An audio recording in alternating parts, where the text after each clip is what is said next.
And all of a sudden, I felt my body start to vibrate, which has happened before, but this was really quite strong.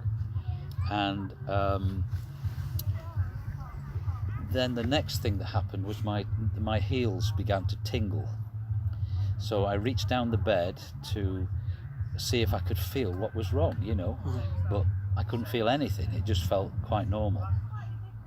So I just lay there, and then the next thing that happened was that it felt just as if somebody was pressing down on my stomach from above the bed, and it was quite a firm pressure that was being pressed on my stomach. Then paralysis began to set in. It moved down my legs to my feet, and once that was paralyzed, it moved from my stomach up to the top of my head. Now fortunately I had my eyelids open at the time, because otherwise I'm sure if they were shut I would not have been able to open them.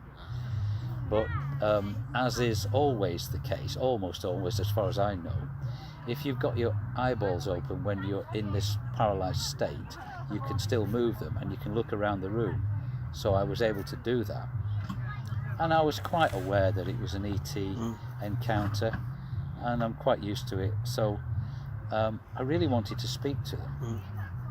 So I said, I was in my mind, I was trying to say, "Speak to me, please," but of course my vocal cords wouldn't work. I couldn't do anything.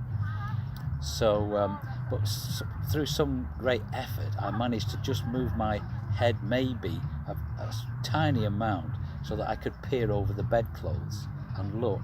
And standing in front of the wardrobe was a being, and then that being was about 4 foot tall. He was in exactly the same shape as a grey, with the bigger head.